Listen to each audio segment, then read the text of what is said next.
What's up, ego hackers? This is CS Joseph, and welcome to season 31, episode 11. Is CS Joseph contradicting himself when it comes to Jungian sexuality?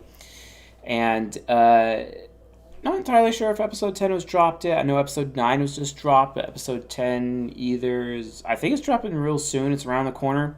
And yes, I realize I'm technically skipping an episode before releasing another one. But hey, that's why God invented playlists, because on playlists you guys can always go to the YouTube playlist for season 31 and watch the content appropriately, so you don't have any problem getting lost. So either way, I reckon episode 10 is going to be just as controversial as the Who Women Should Submit To episode, so buckle up for that. It's going to get pretty interesting as we get closer.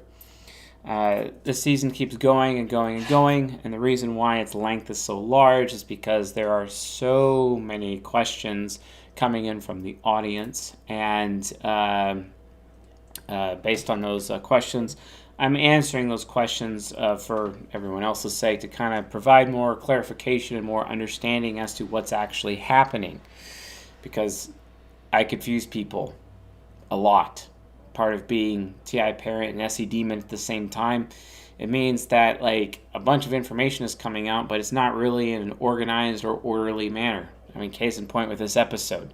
This is technically episode 11, but I don't think episode 10 has even dropped yet, so I'm kind of getting ahead of myself here. But hey, it's kind of necessary. And besides, as soon as season 31 is done, we're not really going to be touching the subject matter. I'm going to be going back to asynchronicity, finishing that, going back to season 24 again, finishing that, and we are going to be releasing the first half of the Real Love Language product, which is going to be our seduction product for men and women and of various types, etc. Basically, CS Joseph's How to Get a Girlfriend program, and also How to Get a Boyfriend program. Real Love Language will be the second part to that. Would be like, okay, great, now that I'm in a committed relationship, now what? So that kind of stuff. And as a little bit of a preview for this, I am basically going to be taking on the perspective or the role of a father talking to his children in writing those resources. The seduction half of it could it might be a 300 to 400 page book. We just did the outline for it this last week.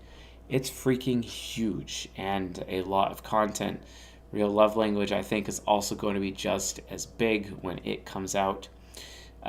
So either way, those are around the corner and definitely going to be something that's going to be coming out probably close to the conclusion of season 31. But don't worry, it's important that at least once a year I do a human nurture focused season. That's what we're doing now. That's season 31. The other human nurture focused seasons are season 4, season 6, and season 13. And then we're adding season 31 to those human nurture focused playlists. The rest of them are all human nature.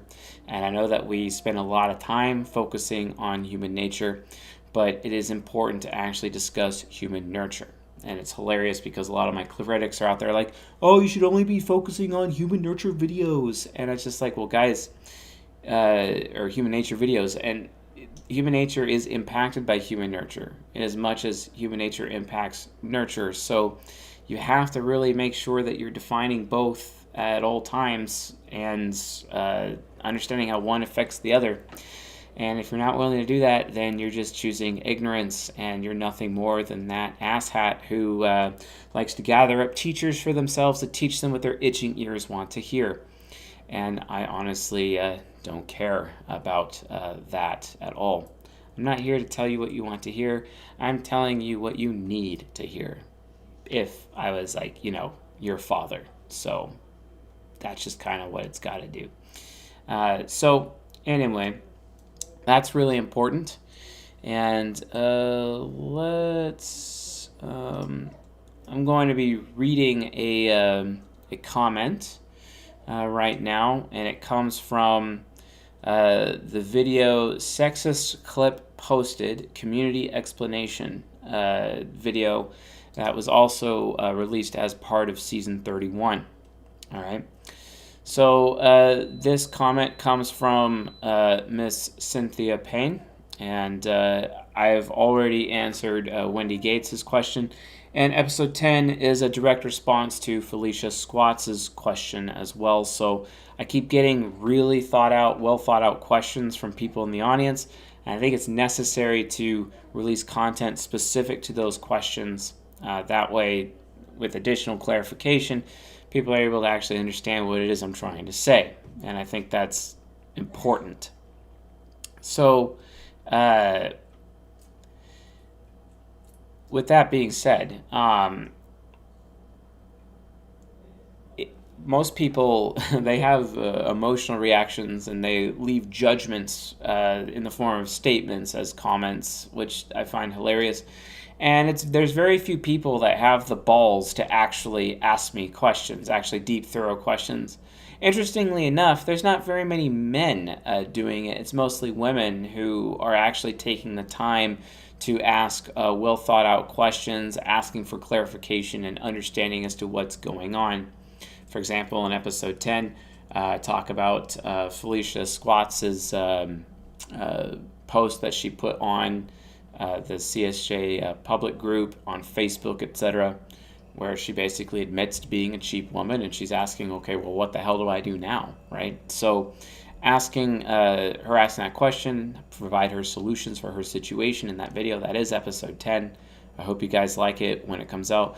But I believe it'll be insanely controversial, probably as controversial as the Who Women Should Submit To video, unless it's released right now and I'm not aware of it, which it's possible it's out right now. I don't know. And then also the episode titled The Queen Archetype in Season 13. It's always the human nurture content that gets everyone all pissed off at me. And honestly, I just don't care. Y'all need to listen anyway and get over yourselves, because no one is taking the time or even has the guts to talk about this on a regular basis. So yeah, it's definitely an important approach. So okay, so on to the question that's asked by Cynthia Payne. This comment is again posted on the sexist clip posted, the community explanation video as part of season 31 here on this podcast and on the YouTube channel. We read all of the comments, folks. Sometimes they turn into videos, sometimes they don't. Just keep them coming. So, quote, thanks for responding to Wendy's comment and for making this video. I would like to ask for some additional clarification. Thank God, somebody who wants to ask for clarification instead of leading with judgments. Something I wish, NFJs, like INFJs and ENFJs, like these people for some reason, they want to just have their judgments, the little TI judgments, without providing any context and without asking questions, and trying to train a TI user to ask questions before they actually arrive to their conclusions, so that they actually gather evidence before arriving to conclusions, because TI users are heavily at risk of jumping to conclusions. It's a rare thing. So shout out to Cynthia for actually bothering to put this together. I'm very thankful. I'm glad that there are people in the audience who actually want to find the answers instead of rushing to judgment. Instead of, certain people, certain women especially, from the Facebook group that I blocked and I banned, and you got all butthurt about it because they would rather just rush to judgment instead of ask questions. It's so funny that they have their little anti-CSJ Facebook group to spread all the CSJ hate, when in reality the situation is they're not willing to take responsibility for themselves or their own actions. And that's okay. I don't want immature people like that in my community, so I'm glad they're gone. So, she's asked for additional clarification. You spelled out your recommendations for men to commit to women with 2 or fewer sexual partners before having sex, and to test drive those with more partners before committing. No, that's not entirely accurate. I don't advocate for test driving. I don't know why people say that there's test driving or I'm saying test driving. I'm not doing that. I mean, women who react to the statements I make, they may create this, if they're a TI user, especially if they're an FJ woman, they would likely respond with creating some TE trickster or TE demon label like test drive. But no, that's not my point. And then she's like, and that's fine, is it? And it does clarify some of my question. No, I don't think it does, so I'm going to actually address that. Then she goes on, for women, you've advocated for us to not have sex with a man until we're sure he will take a bullet for us and not give ourselves away cheaply, or to a man who isn't going to stick around, basically no sex before commitment. Yes. But you also pointed out very clearly in your recent SI Demon episode that women are acting entitled if they do not have sex on the first date. And you've encouraged women to take on younger temporary lovers as part of their matron archetype. How do you reconcile these opposing standards? Thanks again. So glad you asked. And as a result of the clarification that I will provide tonight, I maintain that you will find that they are not opposing standards because providing additional context, kind of you can actually see where I'm coming from. So, but first things first. I would like to ask for some additional clarification. You spelled out your recommendation for men to commit to women with 2 or fewer sexual partners before having sex and a test drive those partners before committing. No. I think before actually answering the specific questions, I'm just going to state what the standards actually are, because I think leading with the standards may answer some questions along the way. So hopefully that goes in that direction. So based on that, so what is the standard? So if I'm a father, what am I going to teach my sons? If I'm a father, what am I going to teach my daughters, right? So to my sons, I'm going to teach them about masculinity first and foremost. I am also going to institute a rite of passage in their life so that they understand that society will screw them over and it's for the sake of its own self-interests. And they have to learn how to put themselves above everybody else, including society, including their own family, for the sake of their own lives. That is what masculinity is all about, and that they do not orbit anyone, and everyone else in their life has to orbit them first and foremost. And they have to look inward instead of outward, and that is the first tenet of masculinity. To the point that if they are in a relationship with a woman, they need to understand that she is living their life and that he, my son, is not living her life. Wow. My INTJ baby got a little rando frustrated. He's super cute right now. He's in his walker walking up a storm and really smiley all of a sudden. Hi, buddy. He's smiley. You can't be on the show. No, you can't be on the show. So understanding, hey, masculinity comes first. That's just the reality of the situation. Obviously, I would teach my sons a little bit more about seduction, but that's not technically what, we're discussing right now.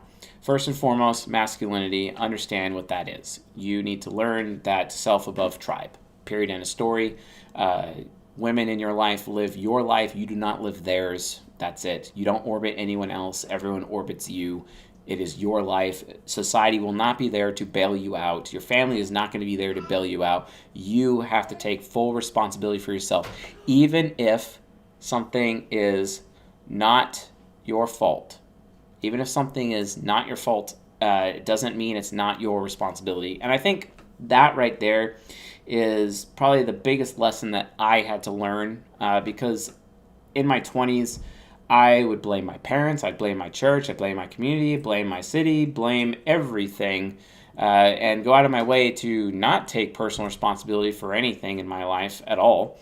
Because from my point of view, a very immature crusader fairness point of view, especially with ENTPs, and even INTPs. NTPs have this problem, but I think it's especially bad with ENTPs because of introverted sensing inferior depravity, basically. Having that depravity, we get to the point where we assume that, hey, if it's not my fault, it's not my responsibility. But that is a very boyish point of view. That is not reality. That is not a man's point of view. A man's point of view is like, just because it's not my fault does not mean it's not my responsibility, ultimately. And that's another aspect of, being a man. Because if a man is the sun or the center of the solar system of his life, basically, and everybody orbits around him, the sun should be powerful enough to, as the king that sits on his throne within his kingdom, etc., and the throne is the very center of the kingdom, then the king should have the power to remedy any and all issues within the kingdom, even if it's not the king's fault, basically. So it's a very prince-like, boyish, man-child point of view that I used to have, especially in my 20s when I was an absolute effing idiot, to like, hey, if it's not my fault, then it's not my responsibility. And no, that is an extremely immature point of view, and you can't have that point of view. And I will not be teaching that, or I will be teaching how not to do that to my sons, basically. So that's the initial foundation of what would be taught to them. The next thing is that they will understand, I will teach them about women. I'll teach them that, you can't take a woman at her word because she changes her mind all the time. You can only judge a woman by her actions, period, end of story. That's all there is. It's so funny because my wife just the other day is like, well, I change my mind all the time, but that's okay because I'm a woman and I'm going to lean into that. And I'm like, okay, great. You can absolutely lean into being a woman. It makes you sexier anyway when you do. So why not? Go for it. Please be a woman and please be okay with being a woman, which, most girls would be like, well, obviously, but no, it's kind of hard for an ESTP woman to do that given how masculine they are, because they are the most masculine of all the women out there is an ESTP woman, so that comes to additional consideration. But the next thing that I would teach boys, okay, what does it mean to be the ideal man? What does it mean to be an ideal woman? I would then teach them about hypergamy and how, women, they want their alpha seed and then they want their beta need depending on the situation, etc. And how 20% of men out there are prone to having the alpha traits. 80% of men out there are prone to having the beta traits. Okay, yeah. So, sorry guys, I'm summarizing a lot here, but I just want to be clear, okay? Just being clear here. And then how it is their responsibility as a man to eventually become the feminine ideal of what a man should be. Basically, the ideal man according to women, which is a man who can provide alpha and beta traits at the same time.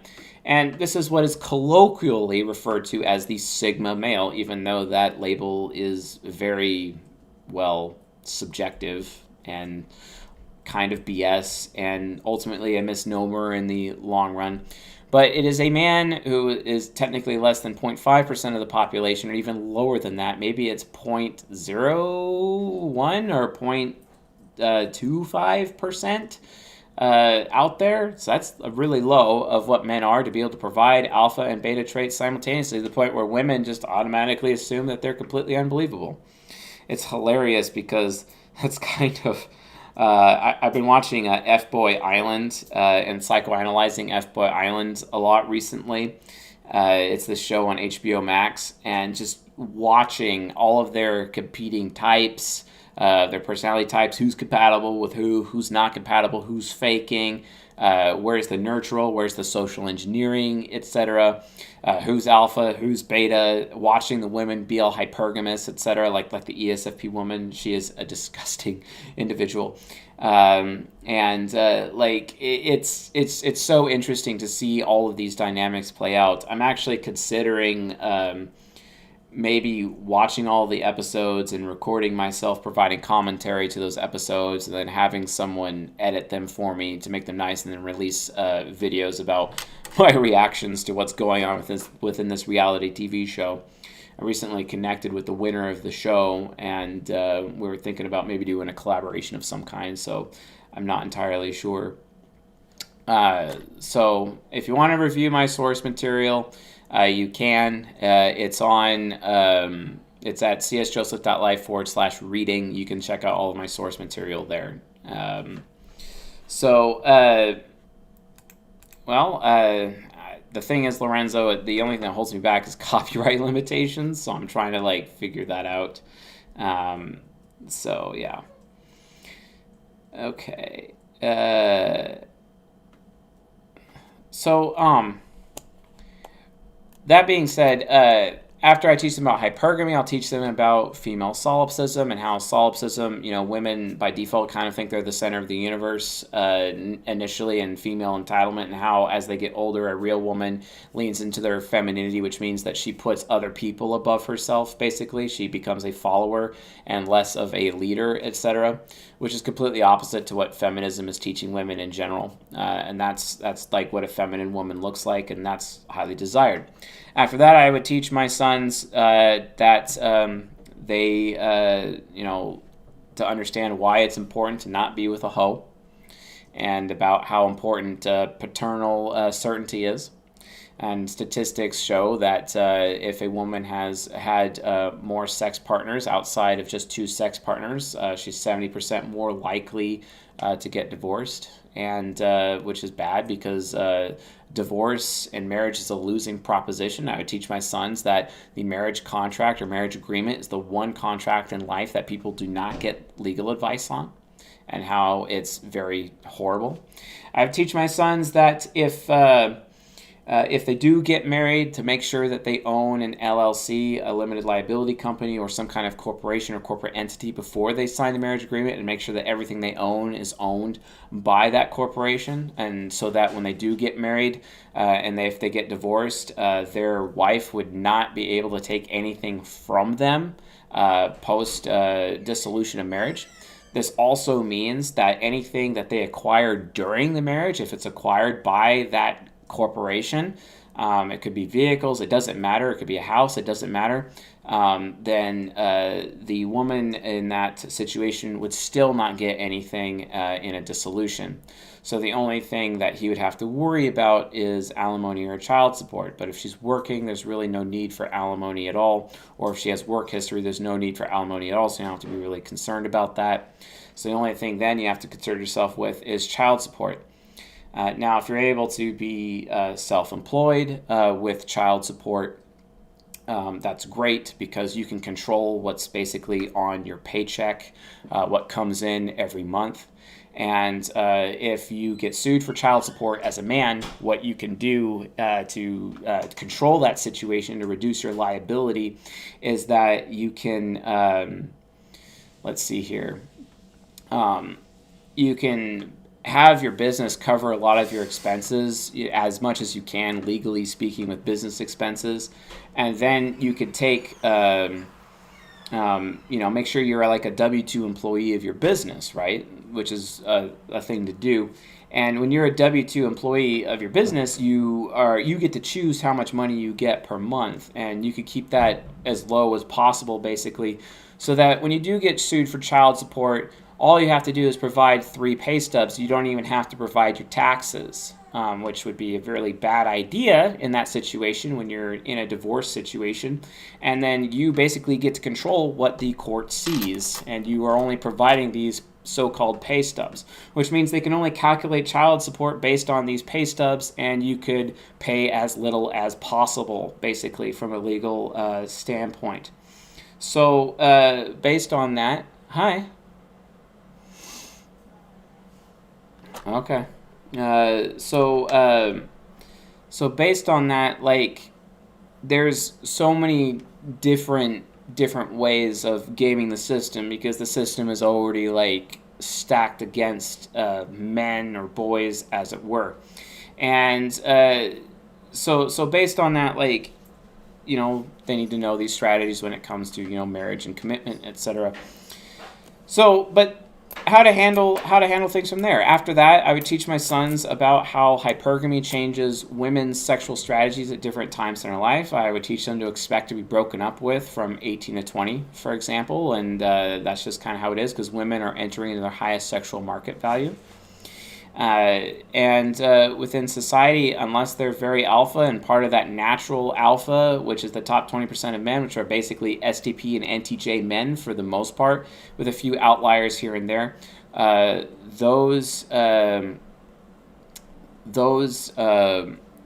men basically they have the opportunity to actually have sexual relationships with women in their highest fertility, basically 20 to 26 or 18 to 26 as a result.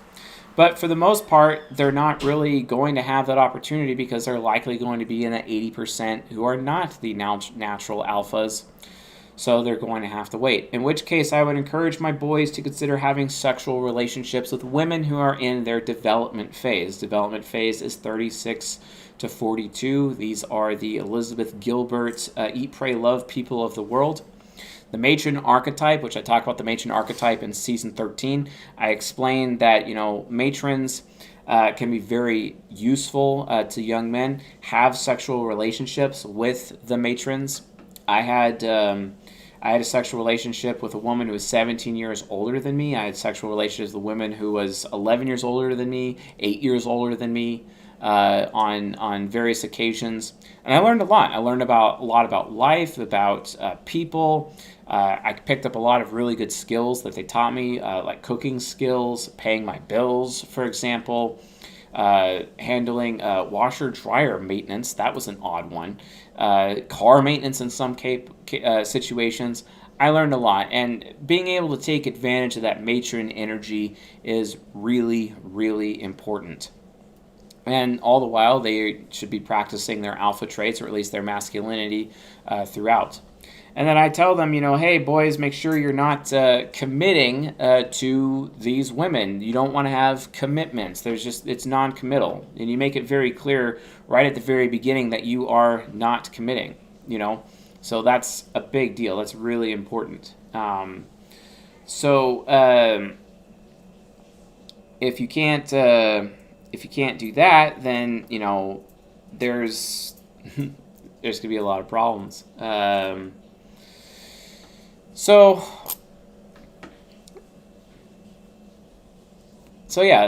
Exploring sexual relationships with matrons if they're not alpha enough to attract the women who are 18 to 20. Then I'll teach my sons, okay, if you are going to get married, great. Make sure you have all your precautions ready to go.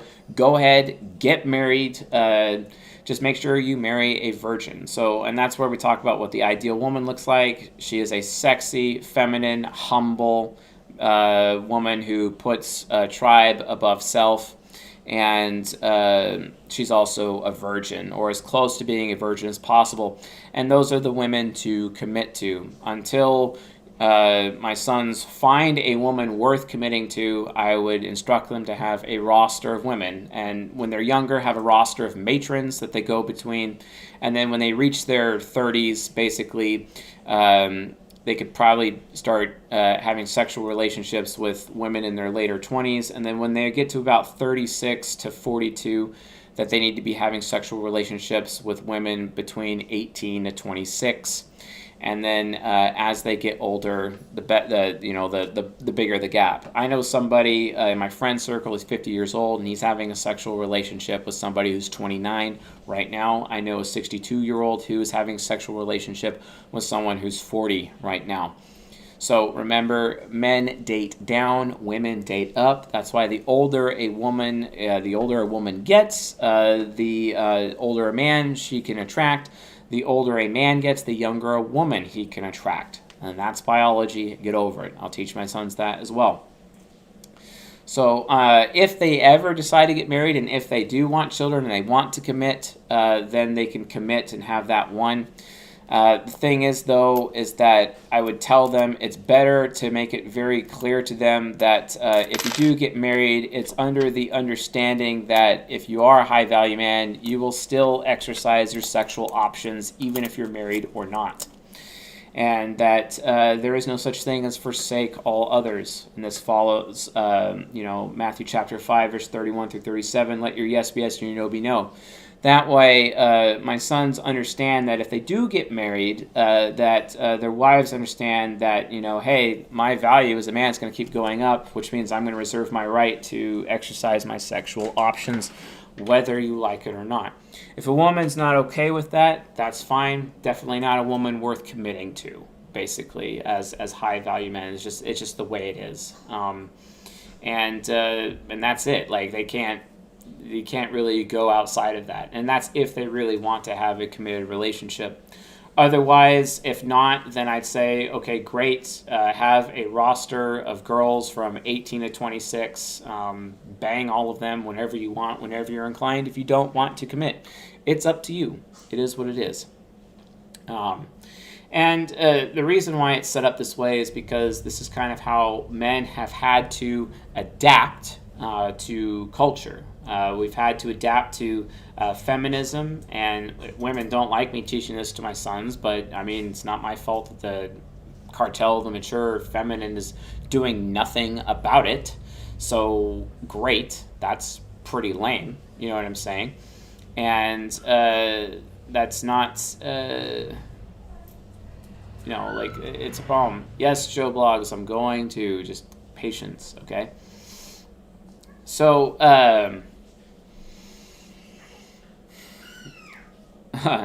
Dacine, you can find them like at real estate investing groups at Meetup, and just go up, like if you're an NP, just go up to a random ENTJ woman who's running it and just ask her out on a date. It's not hard. Hi, I thought you were cute. I wanted to meet you. There's your opener. Congratulations. Like, who cares? It's easy.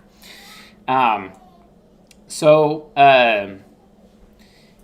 that's in general what it would be. Now, I did say in season 4, don't have sex with a woman unless you're willing to take a bullet for it. Naturally, due to masculine idealism inside of men that we're born with, we are naturally going to take a bullet for our lovers. That's just kind of how we are anyway. So that's kind of not really a big deal.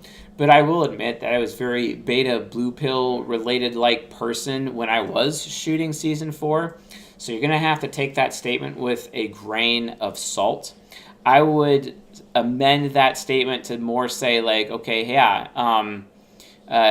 if you are going to commit to a woman, just make sure like she's close to the ideal woman as possible. Being a virgin, a sexy woman who takes care of herself, who doesn't let herself go in any way, shape, or form, a humble woman, a very feminine woman, focus on that woman, and then, yeah, and then obviously don't have sex with her unless you're willing to take a bullet for her. But that assumes like a higher level of, of commitment. Now, I'm not advocating for monogamy except for like in 2 situations, okay? If you do find the ideal woman and she is a virgin, you can definitely consider monogamy. And I would even encourage my daughter, for example, to expect monogamy because she's gone all to the effort of being sexy as hell and as feminine as hell and as humble and still a virgin. And I'd tell her, yeah, definitely seek a monogamous relationship with a high-value man. Women like you don't exist, so I'm sure that would be enough to earn such a man in that regard and be able to attract a man in that regard, because deep down every man out there really does want to actually bang a virgin. It's a big deal to men. So based on that, it would be necessary. It would be very, very necessary, from that point of view. Okay. So yeah, in general, that's kind of how I would I would teach my sons, to that regard.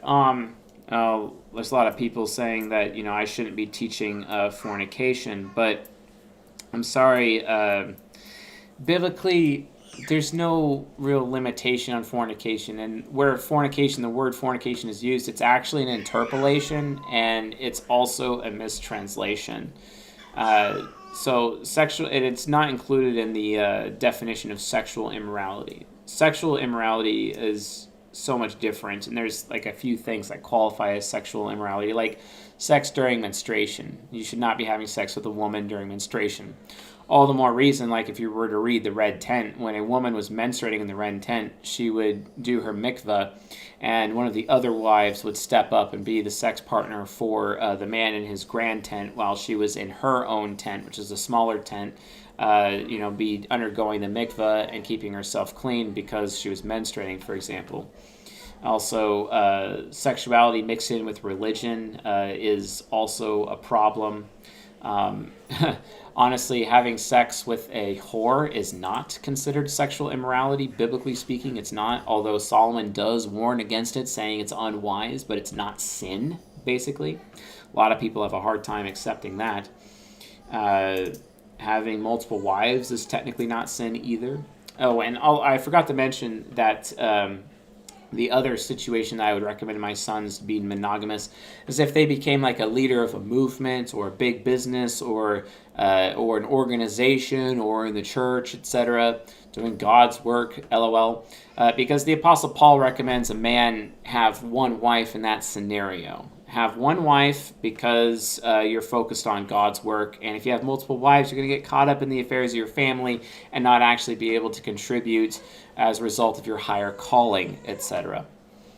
So that's kind of an interesting situation. My son is losing his mind right now. So that's very interesting. If you want to find an ENTP woman, learn how to play Magic the Gathering. You will find a ENTP woman very quickly. My son is like crazy cranky right now. So after that, in terms of, let me just, before I dive into what I teach my daughter, let me just verify things here. Advocated for us to not have sex with the man until we're sure to take a bullet for us. Okay, yeah, that's true. And not give ourselves away cheaply. But again, chances are, in response to Cynthia's question, chances are the women who are watching this, they're already cheap. They've already had a plethora of partners and had tons of men inside of them already. So it's kind of hard to take a bullet or at least provide that high level of commitment where a man is laying his life down for his beloved. Although if you watch episode 10, I talk about the prophet Hosea and kind of what he had to go through. So even if you are a cheap woman, there is still hope for you. And that's what episode 10 is about. What hope women actually have and how they can capitalize it so they're not like screwed. And I'll explain that to my daughter as well. Okay. That women are acting entitled if they don't have sex on the first date. Yeah, I do agree with that. It's funny because Kevin Samuels calls this coochie credits. That's what he calls it.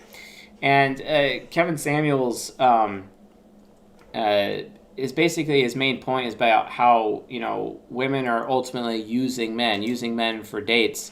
And it's like, you're not going to screw on the first date, and you get on the date 3, and all these men are like, doing all these things for you, giving you all these things, but you still haven't, given it up yet, right? And it's like you have this debt to pay, basically. Why do these women get to have men date them and not, provide anything in return? That's bullshit. That's his entire point behind that statement. And that's why he's saying that women are acting entitled if they don't have sex on the first date. The thing is that a woman, if she is close to the ideal woman, then she doesn't have to have sex on the first date because it's already well known that she is a virgin, for example, and she is a candidate for monogamy. I've talked about in past episodes with season 31, it's like, okay, yeah, guess what? Polyamory is going to be the norm, which is also known as open cuckoldry in the next couple of years. It's pretty close to being like the norm right now, especially amongst Alpha Generation and Generation Z, because Alpha Generation is just recently becoming sexually active, especially the girls of Alpha Generation. They're becoming sexually active right now. They're about 9 to 12 years old is about Alpha Generation right now. And Generation Z is already well sexually active and going more in the polyamory direction. No, I'm not advocating for polyamory. I'm just saying that's what's happening. And if you are a man who's engaging in polyamory, you are beta. Because if you're an alpha, you practice polygamy, which means you end up being shared by multiple women instead of you sharing women with other men, basically, which really engages their hypergamy. And that's going to be the new sexual norm. And the only people who are monogamous are the women who are super mega high value and they were virgins, basically. Those are the ones who end up getting to be monogamous while the rest of us don't have that opportunity, basically. And even then, there's a chance that the man who gets the super mega high value woman will end up creating enough value in his life later because he's already a man of high value to begin with to be able to be with a virgin, especially in Western society, that he'll end up creating a super high amount of value that eventually he just may decide, okay, yeah, I'm going to be polygamous and take on additional wives and you're just going to have to get over it, which is a risk. That is definitely something that can happen and well within his right.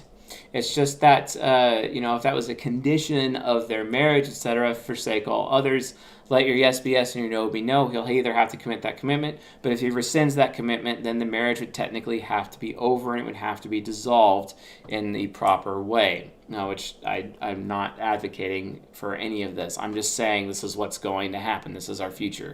Get over it. No, Gen Z is not being named Alpha Generation. It is the generation after Generation Z, okay? So, that's literally how it is. Okay.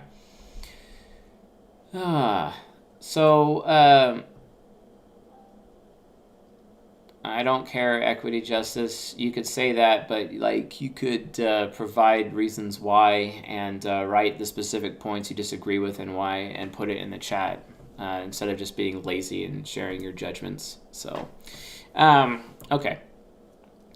So yeah, now, what would I teach my daughter? Because, masculinity is different from men. And men are already victims of feminism. So what I'm presenting to how I'm teaching my sons, that's what I'm going to teach them. And that's not going to change. They have to deal with the fact that they're going to be screwed over by society because society is trying to condition them into earning women when the reality of the situation is women have to earn them. And that's how it is. What am I going to teach my daughter? Well, I'm going to teach her that she needs to be a virgin, first and foremost. And any additional sexual partner she has, she is reducing her value. And she's making it more and more likely that she will not have the opportunity to be with a high-value man. Because I will teach her, because women need to learn how to preserve their value while men have to create value. I will teach my sons to create value. Just like, the king archetype, its job is to be generative, the generative force, basically. The archetype of semen going all out and populating the earth, essentially. That is the king archetype, being generative. The obelisk is the symbol of the king archetype. Like the Washington Monument. Folks, it's a giant penis, okay? Pay attention. It's also a Masonic symbol for the generative force, the king energy, producing more than you consume, okay? That's where it comes from. Women, however, have to learn how to preserve their value, and I would be teaching my daughters, hey, you need to preserve your value. First and foremost, you need to be a virgin. That's just how it has to go. And I'll prepare her for monogamy, but I'll tell her, there's a chance that your super high value man who will likely exercise his sexual options, he may just end up doing that. Doesn't mean he doesn't want to be with you anymore. It's just the reality of the situation. High value men exercise their sexual options. You're just going to have to get used to it. But you may have a man who would ultimately commit to you and be monogamous, but still let your yes be yes and your no be no. It would have to be something that is discussed ahead of time. And if he changes his mind, just like women reserve the right to change their mind, if he changes your mind, that could be a condition of your marriage failing or to give you an opportunity to basically be like, okay, yeah, I'm okay with that. I just don't want to hear about your other girls or whatever. It is what it is. Situations like that, right? So yeah, virginity is important, and I train her on why paternal certainty is important, and teach my boys about rape, for example, and how rape is very psychologically destructive, primarily destructive to women. I will teach my daughter that cucking a man is very psychologically destructive to men in the same level of pain for rape. Wow, he's loud. He's really loud. A lot of people don't realize that cucking a man where he realizes that, oh, I'm raising another man's child is like just as painful to a man as like rape is, for example. And a lot of people just don't even get it. So that's a thing, and to obviously not cuck a man. And the only way a man knows that you are a woman of virtue is if you have as few sex partners as possible. That means you're not going to just randomly cheat on him, and you're not going to cuck him, etc. That's a thing. And by the way, folks,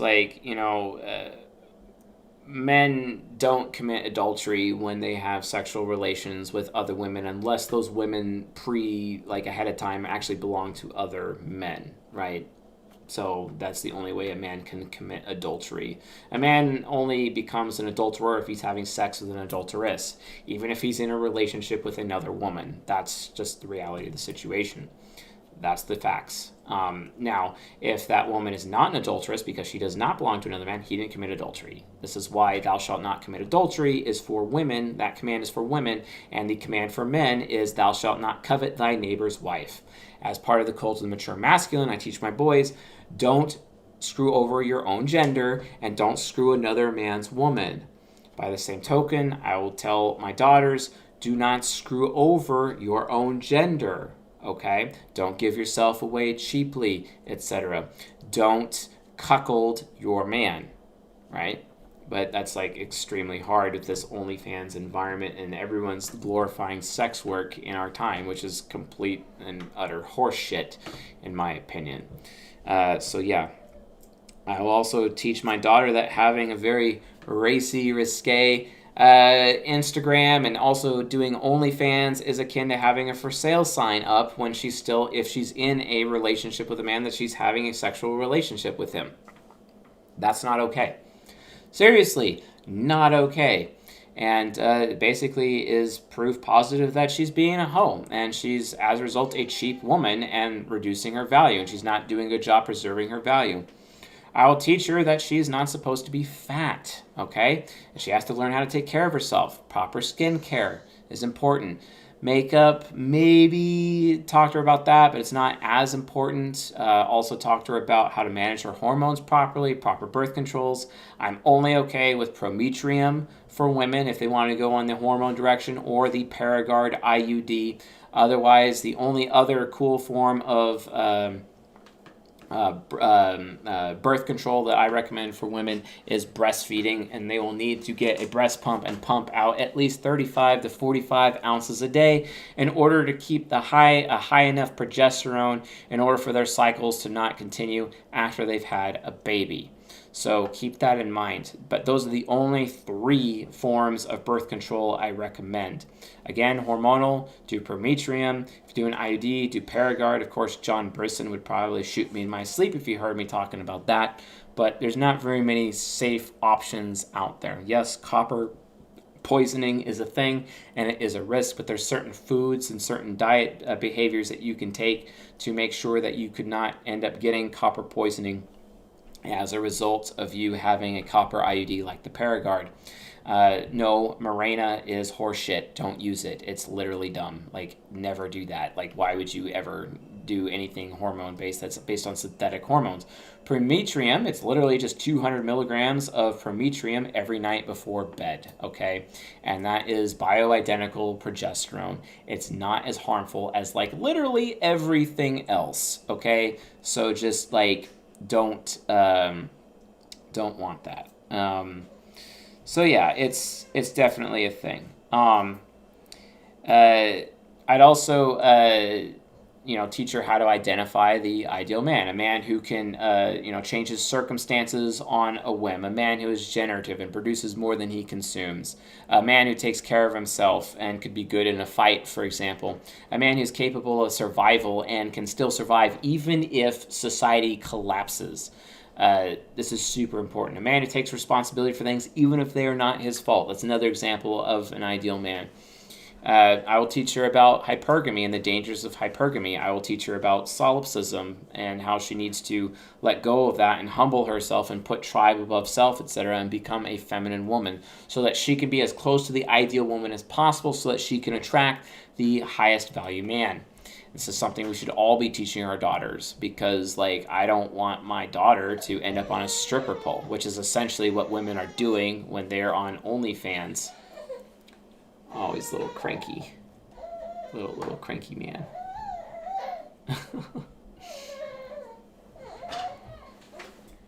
Oh, at least he's cute.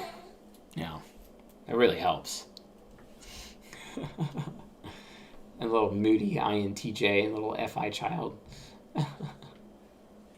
needs my. Did you already eat dinner? Huh? Did you already eat dinner? Yeah. Do you need a diaper change, little man? I already have one. Okay. Well, you're just being an attention whore. Yep. He wants attention. Little SE inferior attention whore. It's good times. So, after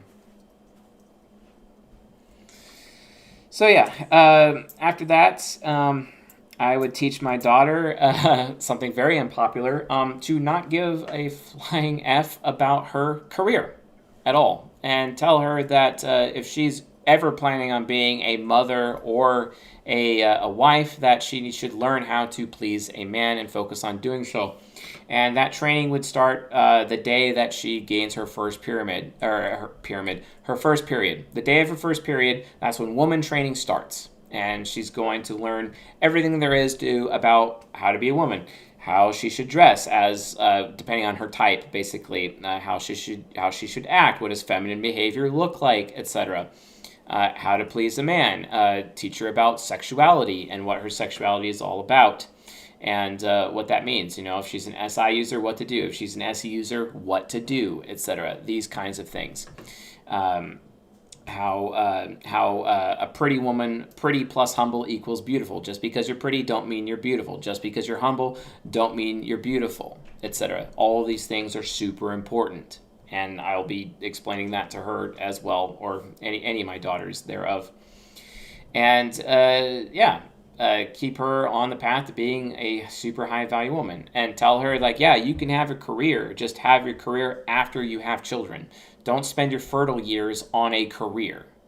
Seriously, you have to preserve your value. Have a baby between 18 and 26, or at leleast have babies between 18 and 26, then have your career. There's so many opportunities for women anyway, why not? Okay, that way, she can have, a much better life and be quite fulfilled.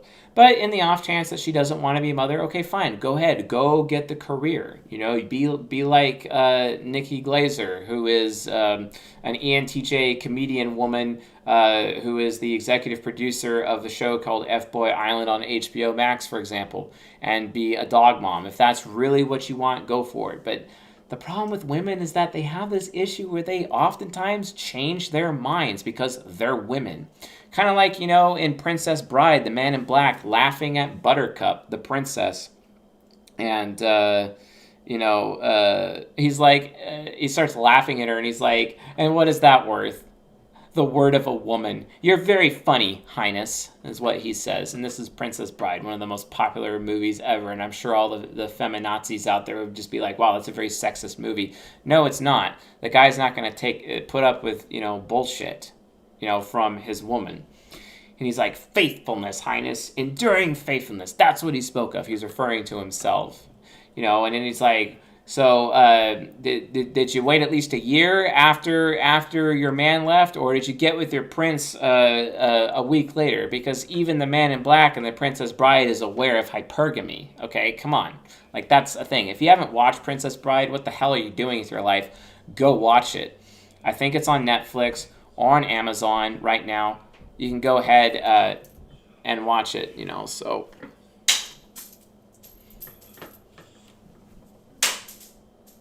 So anyway, it's really important to keep those things in perspective.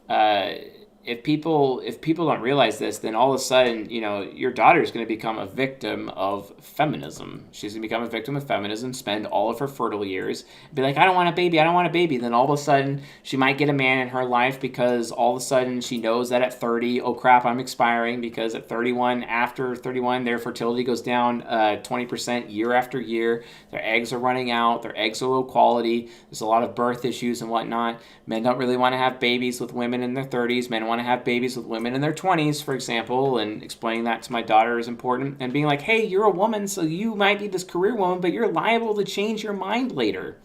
So then you're going to be super unhappy. And I don't want you to be like that dog mom, Nikki Glazer, who has like literally nothing and is kind of miserable, and then gets really mad at men and blames men for all of her problems, such that she has to go emasculate men on television on a consistent basis, right?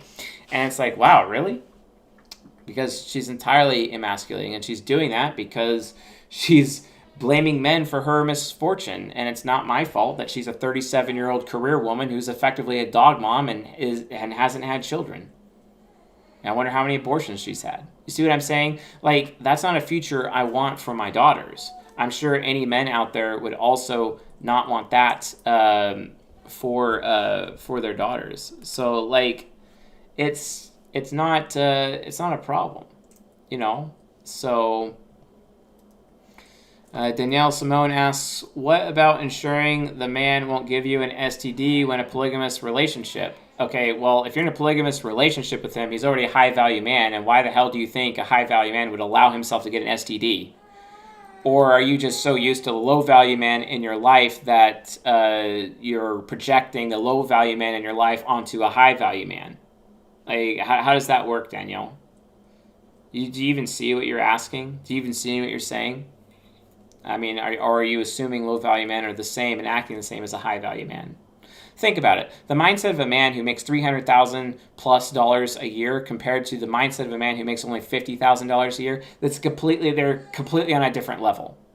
I'd imagine that the man who makes $300,000 a year and has multiple wives is a man who has enough self-respect to be able to manage STDs in his life. Okay? Or do you think it's a free-for-all? Or are you projecting your own hypergamy onto men because to women it's basically a free-for-all because that's how they behave with their hypergamy? But men don't do that. Men have this thing called, self-respect. At least that's what a high-value masculine man should have, right? So please be careful when making those judgments, because that's not fair. It's not a fair judgment of you to make. It's a projection, if anything. So based on that, that would be a thing. Daniel K. asked Chase, how would you teach a son or daughter if they're homosexual? I would still teach them about masculinity and femininity the same if they were homosexual. If my daughters were lesbian, I'd be like, I teach them about lesbian bed death. A lot of people don't know what that is. Go look it up. And kind of how lame that can be for women. But ultimately, someone has to take on the masculine role and someone has to take the feminine role in a same-sex relationship regardless. So the gender roles in terms of masculine and feminine energy still exist. And actually, Dr. John Beebe's last presentation that I saw in person, he was talking about that archetypal phenomenon and the neuroplasticity of the mind to be able to fulfill those roles and those energies and those archetypes at specific moments. And it definitely applies to same-sex relationships regardless. So that's just kind of where it is. So yes, I know rich people get STDs. Yes, okay, it's a thing. It can happen, but like, I don't think that basketball players are high value men, because statistically, when they're not in their career, they end up really, really poor. Look that up. Seriously, it's the same thing with football players. I had no idea that you thought basketball players are high-value men, okay? There's a lot of, like, for example, on F-Boy Island, there's actually a professional football player who is obviously a beta, and he is not somebody I would consider a high-value man. So, definitely a problem there. Yay, the Ravens are winning. I don't. Who are they winning against? I don't know. I actually have no idea. So So yeah, all in all, like I teach my daughter to be like, okay, yeah, make yourself as high value as possible. Understand who are the high value men. Also, when you see other women being hoes, call them out, shame them, publicly shame them, guilt them if you need to. If they're an F user, guilt them. If they're a T user, shame them basically, and do it publicly, consistently. Let other people know that they're hoes, so that you enforce the cartel of the mature feminine around them, and go in that direction. When you reach matron archetype, go out of your way to teach younger women to become queen and to focus on emphasizing beauty. Queen is about generating beauty, for example, while king with the man is about generating value, etc. And queen is preserving their value. And then, ultimately how to become a mother, etc., and whether or not my daughter wants to be a mother or not, and how to please a man, and be able to handle all of those feminine tasks. For example, when my 7-year-old daughter came over, I put her in charge of taking care of her little baby brother. And she fed him, changed him, in some cases clothed him. She did a really good job. And then all of a sudden she was opening to having a baby all of a sudden, even though she's like, I'm never going to have a baby. I'm never going to have a baby. And then all of a sudden she saw her baby brother and she's like, okay, yeah, I'll have a baby. And I'm like, oh, look at that. A woman changing her mind. You see what I'm saying? So it's a thing. Paige Hartley asks, when are you going to make the video on how low value women, in your words, hoes, can become high value? That's episode 10. This is episode 11. And if it hasn't released yet, it'll release in like the next couple of days, Paige. So it is coming. It's a thing. That's really important from there. Okay, so in general, that gives you hopefully some additional clarification, but I'm going to go through point by point in Cynthia's post right now just to make sure that we're doing this properly. We're at 1 hour on the show, so we're going to attempt to wrap this up, but I want to answer her points directly now that I've set this huge 1 hour foundation. Okay. So again, thanks for responding to Wendy's comment and for making this video. I would like to ask for some additional clarification. You spelled out your recommendations for men to commit to women with 2 or few sexual partners. Yes, if they want to have children. You do not make a hoe, basically a woman who's had more than 2 partners. This is what I would teach my sons. You don't make a hoe the mother of your children. You just don't do it. It's not a good idea. Paternal certainty matters. And waking up one day, finding out that your child is not actually yours, is the biggest gut punch that you can ever do to a man. It would be like raping a woman in the street, at night, in an alley, okay? That is how men feel. It is the same. So the psychological damage women feel when they are raped, that's how men feel when they're cucked, okay? That's just how it is, all right? So, you spell out your recommendations for men to commit to women with 2 or few sexual partners. Yes, because of the statistics. It's very important. Virgin being the best before having sex, and to test drive those with more partners before committing. No, it's not really test driving. I mean, because men have to have sex often, and oftentimes there are people, for example, like Nikki Glazer, who's the 37-year-old dog mom, who's in her development phase, seeking out that, alpha cock, basically, according to her hypergamy, and she's in her matron energy at that moment, so she would be an ideal person to have my young sons go after when they cannot attract the 18 to 26-year-olds, and I would basically have them seek out women like her to be able to have those sexual opportunities. It has nothing to do with test driving. It's more of, and the other thing is too, is like, and I'm not saying test driving, I'm telling men to have sex with women because it's another way to gauge whether or not those women actually give a shit about them, or if those women are just using them, because oftentimes women will use men for dates and food and drinks and fun times and going out, yet never actually have sex with them, which is a huge hit on a masculine man's self-respect. And it's important to teach men to have those boundaries. So that's just kind of where it is. It has nothing to do with test driving. It's all about enforcing boundaries, okay? And then she says, for women, you've advocated for us to not have sex with a man until we're sure he will take a bullet for us. Yes, absolutely, provided you're a virgin, or provided you have 2 or less partners. If you have 3 or more partners, you're kind of basically a cheap woman, and you're going to have to either settle for a beta male, or you're going to have to go out of your way to increase your value in some way, shape, or form, okay, which I talk about in episode 10 of season 31. So watch that episode, and it's either out now or it is about to come out, even though this is episode 11. Sorry for the confusion. So where I talk about that. Until we're sure he will take a bullet for us, and to not give ourselves away cheaply. Not only you women need to make sure you're not giving yourselves away cheaply, but you need to make sure other women are not giving themselves away cheaply. And you need to literally shit on them in a public manner if you see them doing that. It's super important. So keep that going. Okay. And then also says, but you also point out very clearly in your recent SI Demon episode that women are acting entitled if they don't have sex on the first date.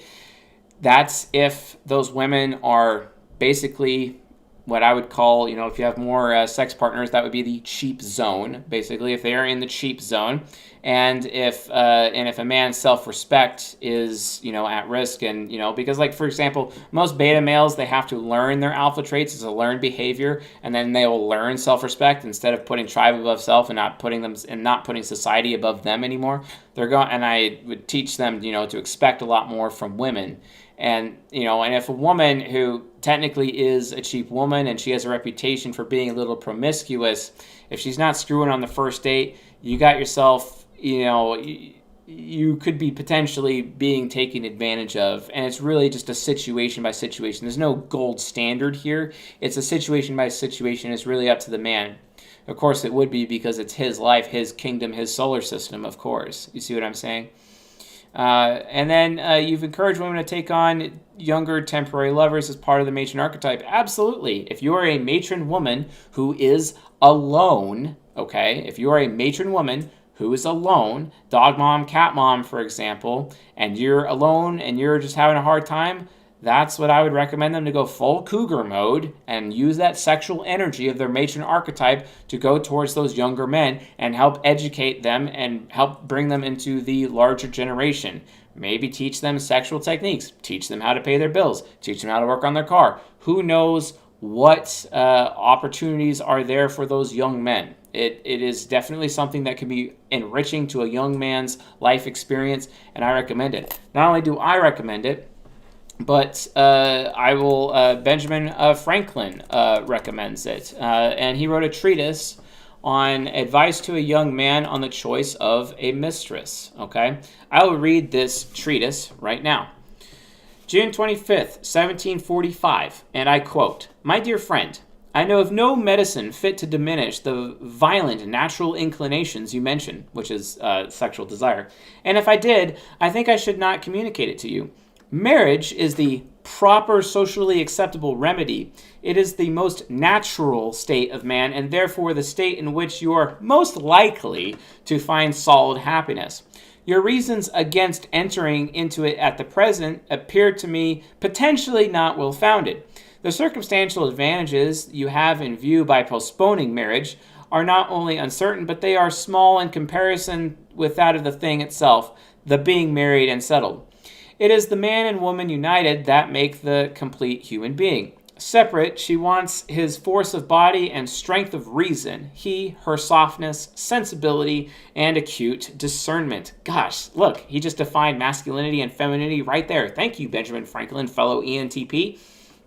Together, they are more likely to succeed in the world. A single man has not nearly the value, interesting, he would have in that state of union. He is an incomplete animal. He resembles the odd half of a pair of scissors. Fair enough. If you get a prudent, healthy wife, your industry in your profession with her good economy will be a fortune sufficient.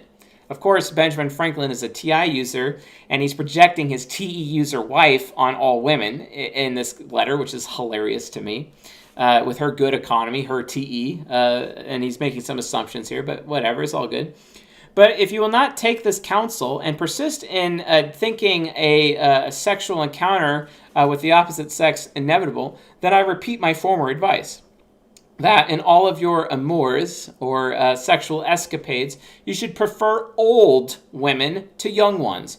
You call this a paradox and demand my reasons. They are these. Quote, 1.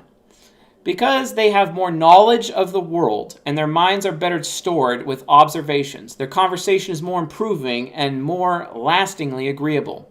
2. Because when women cease to be handsome, they study to be good. To maintain their influence over men, they supply the diminishing of beauty by an augmentation of utility. They learn to do 1,000 services, small and great, and are the most tender and useful of all friends when you are sick. Thus they continue amiable, and hence there is hardly such a thing to be found as an old woman who is not a good woman. Well said. 3. Because there is no hazard of children, which irregularly produced may be attended with much inconvenience in your life. Fair. 4. Because through more experience they are more prudent and discreet in conducting an intrigue to prevent suspicion. The commerce with them sex with them is therefore safer with regard to your reputation and with regard to their reputations. If the affair should happen to be known, considerate people might rather be inclined to excuse an old woman who would kindly take care of a young man, form his manners by her good counsels, and prevent his ruining his health and fortune among mercenary prostitutes. Interesting. Number 5. Because in every animal that walks upright, the deficiency of the fluids that fill the muscles appears first in the highest part. The face grows lank and wrinkled, then the neck, then the breast and arms. The lower parts continue to last as plump as ever, so that the covering all above with a basket and regarding only what is below the girdle, it is impossible of 2 women to know an old one from a young one. And as in the dark all cats are gray, the pleasure of corporeal enjoyment with an old woman is at least equal and frequently superior, every knack being by practice capable of improvement, which basically means older women are highly skilled in the bedroom. And number 6, because the sin is less, and debauching a virgin may be her ruin and make her for life unhappy. Damn straight. Debauching a virgin is her ruin. This is another thing I would be teaching my sons. Don't have sex with a virgin unless you will commit to her. That is also another aspect of biblical sexual immorality. You are not allowed, it is technically sexual immorality from a biblical standpoint, to have sex with a virgin if you are not committing to her. If you have sex with a virgin, you are responsible for that woman indefinitely. Sorry. It's the biblical rules, right? Number 7, because the compunction is less. The having made a young girl miserable may give you frequent bitter reflections, none of which can attend the making an old woman happy. And 8thly and lastly, older women are very grateful. Thus much for my paradox, but still I advise you to marry directly, being sincerely your affectionate friend. Benjamin Franklin wrote this in 1745 to his son. It's actually a letter to his son, folks. Please understand what this is talking about. And this is also an aspect of the hope that, low-value women can have. They can utilize their matron archetype. But still, if they want a husband, there's still a chance. And I talk about that more in episode 10. Okay. Anyway, that's how I reconcile all of these opposing standards, Miss Cynthia Payne. Hopefully I answered your question and you been able to handle it appropriately. So yeah. Good. Dacine asks, Chase, if a woman is in the cheap zone, why should she continue to remain in the cheap zone and sleep with men on the first date? Well, it's kind of because it's too late for her. And there's a lot of reasons a woman could be in the cheap zone. If she has a high sexual partner count, or if she's past the wall, aka her expiration, basically she's post 30 years of age, etc. She's not likely to get a high value man. And if anything, she'd probably only be able to attract 45 to 50-year-olds basically as a result, and that could cause a problem. So yeah, that's a thing. Paige Hartley, I want a husband and kids, but according to you, I'm cheap. Well, look, Paige, you gotta watch episode 10. I explain exactly how cheap, low-value women have hope. There is hope. There is a hope. It's just that getting a very high-value man is not likely to happen. But there are things to happen, and it comes from the book of Hosea the prophet, which I recommend you read that book and understand him. Hosea is an INTP man, and this INTP man got with Gomer, who was an INFJ prostitute. And that book basically proves that there is hope, and I walk women or the audience through that in episode 10 of season 31. So it is coming. It's around the corner. Even though this is technically episode 11, but you'll have to go to episode 10 when it releases this week so that you can come to, the solution to your problem. If you are a cheap woman, what do I do? Okay? And that will, solve your issue. You have no issue. Okay.